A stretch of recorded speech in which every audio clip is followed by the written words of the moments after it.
The federal government is graduating from scapegoating inflation to actually breaking stuff.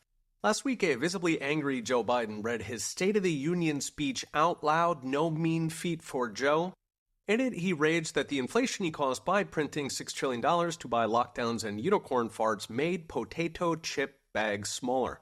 He told us even the Cookie Monster noticed, which was probably a joke, but it is hard to know because Joe Biden hallucinates. Now, I recently mentioned groceries are among the lowest margin products on earth. They make about 2 pennies on the dollar, meaning groceries half to pass along inflation. If you print $6 trillion, it will make the cookies expensive.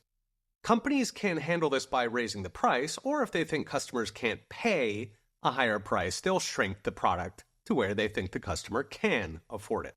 Now, it's worth noting companies don't want to shrink product. They normally compete to make products bigger and better, since customers like that and are more likely to buy. So they only shrink when their costs are going up and they think the customer cannot handle it.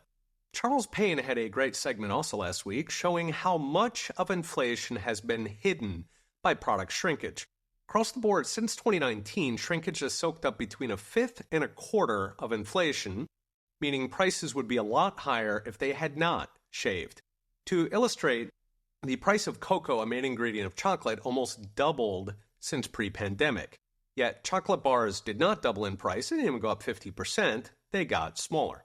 Of course, there's another related phenomenon I like to call crapflation, which is when a product doesn't get smaller, it gets worse.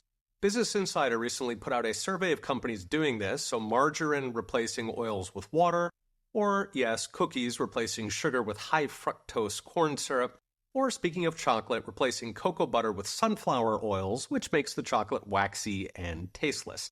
Aunt Jemima, for example, no longer contains any maple syrup at all. It's high fructose corn syrup, preservatives, and food coloring. Put them together, and if food is getting smaller and it's getting crappier, it means official food inflation is massively underreported. By how much? Well, in a recent video, I talked about testing official inflation numbers against the humble Big Mac, which is a standard in foreign exchange analyses, since Big Macs are made of a bunch of things, so food, labor, trucks, rent, electricity, so they are thought to capture economy-wide inflation. Now, doing that suggests that official U.S. numbers undercount inflation by almost half, and they've been doing that for decades. So what's next? Brought to you by Unchained.com. Government standard practice is break things, then blame whoever is handy. If they're slick, they'll even cash the scapegoat into some fresh new government power. So they will keep going after greedy companies. Dems already have task forces in Congress to prosecute wrong pricing and wrong sizing. Sure, one might ask why companies got greedy under Biden, but they weren't under Trump, but then we have journalists who memory hole that one.